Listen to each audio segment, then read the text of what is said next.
One, I do like the camera. I'm not going to shy away. I like the spotlight, and I like to hopefully be responsible when I have the spotlight, to have some integrity and values and not just use the spotlight lamely or for stupid reasons, which a lot of people I think do. Um, so I do feel it is a responsibility what you convey in front of a camera and on social media. And I've always been a very straightforward kind of character, so I don't find it that difficult to say or to point at the 50 elephants in the room. I'll point at each of them. And how do you hold yourself? For my content, it's thoughts that I would have, and then I'm thinking, okay, why not? So it started with the AB questions hashtag series. So it was the questions that I probably am asking myself, but I would also put them on the platform to ask people. And then there was AB Talks, which was interviewing. So AB Talks with you. I'm talking with you and I'm talking with X or Y or Z. And then it was the music, which was, I love music, but people didn't know that, but I always would sing in the car, which I think all of us do. But I do it also with my brother, and then I'm like, let's just put it online to maybe show a less formal or, I don't know, fun side. And we did that. So I wouldn't call it impulsive. I would call it thoughts that come randomly and then you build on them. For example, if I post any picture of me and any female, from my mother to a random girl to, I know it will get a lot of engagement.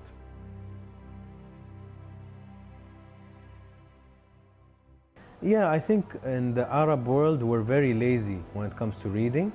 We really, and I think it's coming back, weirdly. It's starting to trend. Long form content is starting to trend, like podcasts and TEDx talks and lectures, and people are suddenly becoming, you feel sometimes the trend is a global thing. Like if people are eating quinoa 2 years ago, now everybody's eating quinoa. So even I think with now, you would notice a few years ago, it was very much the 6-second videos on, I forgot the name, Vine. But now people don't mind an IGTV or a YouTube video that is 20 minutes, 40 minutes. I mean, the AB Talks average 40 minutes. Some people watch it 3 times. Yeah. I remember once I was discussing this with my mother, and I was really stuck on whether, I'm still stuck in this question, so maybe you'll help me. It's whether I should do my content only in English because it's a more universal language, or I keep doing what I'm doing, which is it starts in Arabic and then you have to move the cursor to English, and I always say which minute. Before it was the swipe, so I used to Arabic one and then you swipe to English. But then she asked me a question that literally answered. She's like, Anas, why are you doing it? Are you doing it for views and likes or to help as many people? I'm like, the latter. She goes, okay, that's your answer. If you're going to feel that you just disregarded all the Arabic speakers, try to make sure that you do things in Arabic. You are an Arab. And I think that also put my perspective in place, that I need content also in Arabic, even if I'm going to do some things in English. Arabic has to be there. It's my people, and I think this region needs more than other regions. For me, I'm absolutely fluent in Arabic and English only. I wish I knew more languages, but so I'm very comfortable. Even when I do the interviews, I'll always ask the guest how their brain thinks, in which language. So I'd rather speak to them in the language that they know how to express themselves best. Will I just do Arabic because I think it's a gap? No. I'll do what suits me, what I feel I can perform my best at. So if it's some Arabic content and some English, I'll stick to that. I won't do just Arabic because I think, oh, it's a gap and I'm going to be more famous because of it. No.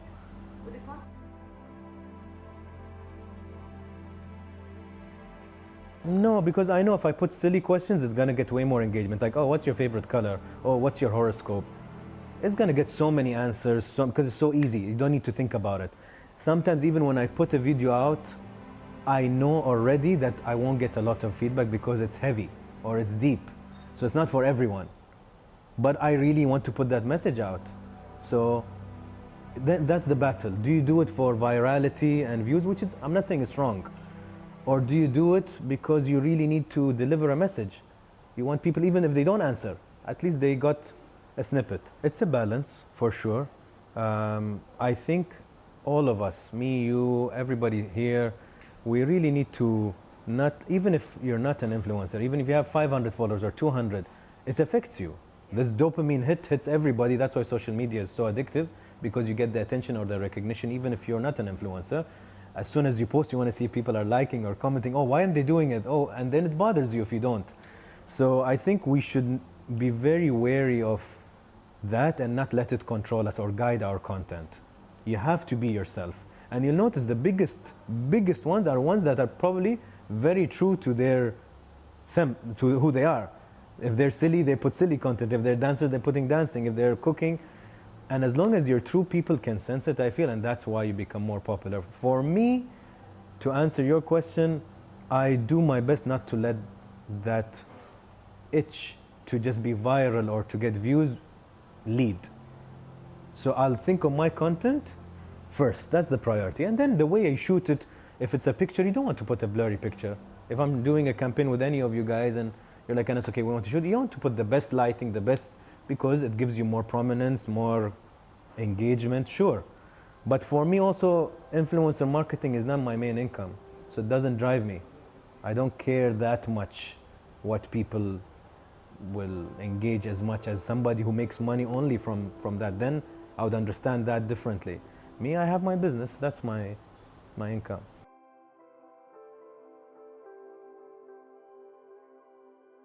Me personally, no, but we work with a lot of people, and yes, we definitely face that because I'm extremely strict on ethics and I push everybody we work with. So for example, in Instagram, you have the paid partnership.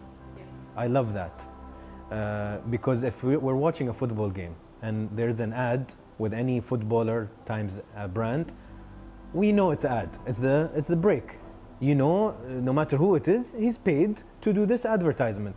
Now on social media, when somebody goes, take this medicine, is the best. Is it paid or is it?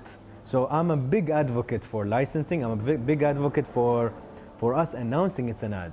So the paid partnership I love, and or you minimum do a hashtag paid ad. You should not take the consumer and your follower for granted.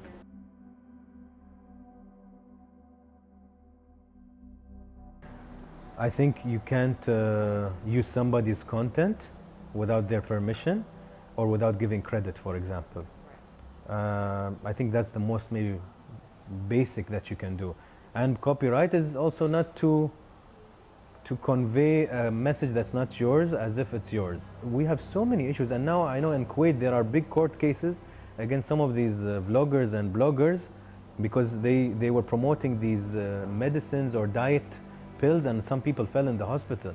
It's a dangerous thing, by the way. It's one thing to sell a car that you don't even like, but you're paid and you're acting like you like it. But to sell medicine or diet plans, it's risky.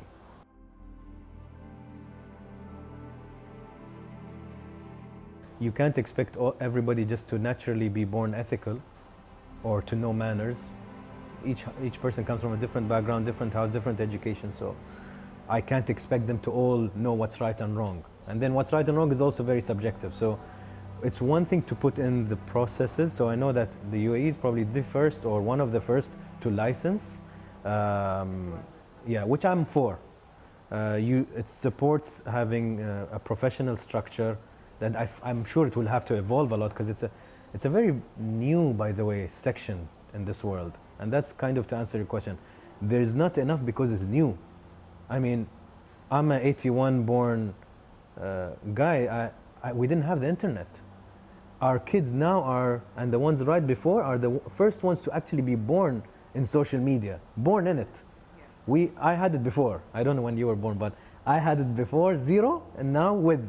So I'm the last generation that saw both. Now the new, so it's very new. How to deal with it now? Social media is extremely addictive, right? Should there be guidelines when kids can use it and how long can they use it? If you're smoking cigarettes, you have to be a certain age. If you're drinking, you have to be a certain age. But with social media, there's no guideline. A child who's 2 can be sitting in front of a YouTube, taking all of that in and being a zombie.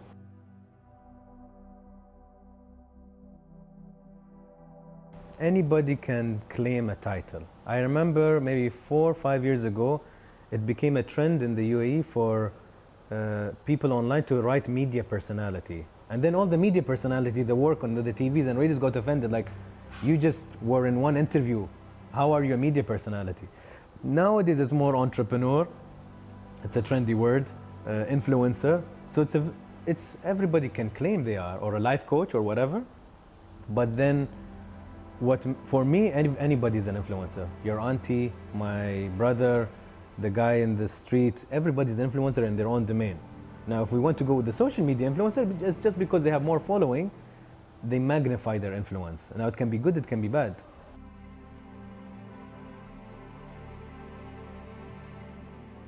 I think you have to get with it. And it's the way of the world now, digital media. So I meet people who are writers and they don't want to write online. And I meet actors, and there was a big article a while back about an actress who was really offended, like she worked so hard on her career, but now she's irrelevant because she has zero digital presence. And there are many examples, you know, that of, I don't have to name names, but you have The Rock, you have Will Smith, who's probably one of the strongest now in today's social media. Will Smith didn't have social media a few years ago. Why is he suddenly on social media? He didn't have WhatsApp, you know? When he was in Dubai and we took him around, he didn't have a WhatsApp, literally. And that's what I asked him. And I'm like, why? He's like, I like the disconnect. He enjoyed that you're not that reachable at that stage in his life, right? So you respected that at that time. But then I think you come to a point where you think, and Will Smith has so much to give to the world. And I think he came to a realization that digital media is important. It makes, of course, money. If you have a good message, you can spread it. If you have good vibes, you can share it. And suddenly he has some of the best content. The Rock has some of the best content sometimes when he talks, just very frankly. So I would be against people who expect to be clapped and are not getting with the current way of communication. The current way of communication today is you have to have an online presence. It comes about. My concern is the next generation won't even know how to socialize, storytell. And I always mention, like, all of us, we have this uncle or cousin or somebody who always is such a good storyteller, and you're just sitting there and you love when they say their stories. Do we have that in the next generation? Or we don't have that skill anymore? So yeah, social media, if abused, is antisocial, absolutely.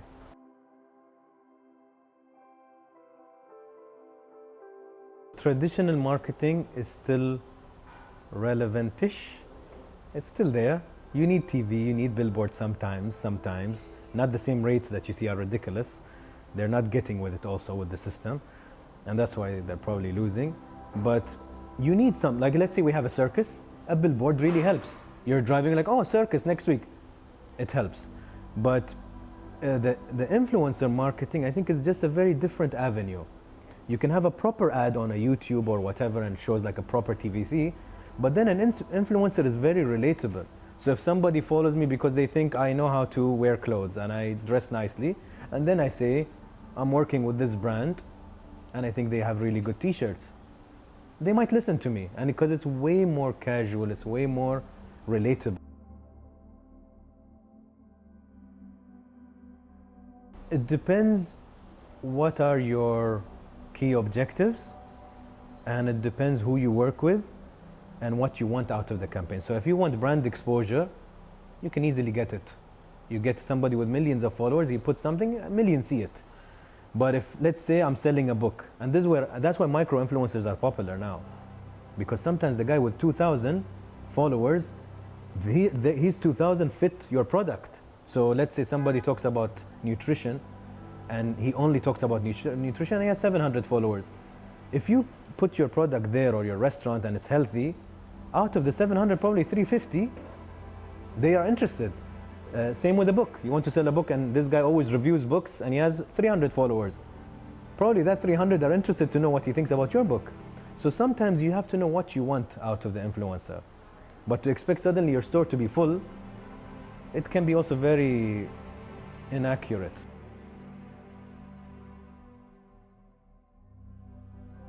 I think, one, they have to first decide what are they trying to gain out of the campaign. And that's what we do here.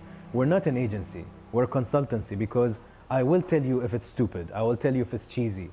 I will not just say, oh, you gave me money, I'll do whatever you want. No. If I think this is the wrong influencer or it's a fake influencer or, I'm going to voice it. That's my job as an advisor or a consultant. So I think, one, they have to really decide what they want. What is the objective of this campaign? Is it exposure? Is it sales? Is it footfall? It differs. And then you have to be very careful who you choose to represent you. Really, because in the end, they can really tamper your reputation if you're choosing wrongly. You can get a negative reaction. Oh my God, look at who they chose, blah, blah, blah. And you get all this, and then you just got so much negative PR. But if you choose well, people are like, wow, I respect those guys. They even work with somebody because they share the same value and things like that. So it's more work, which people don't always want to do, but you should.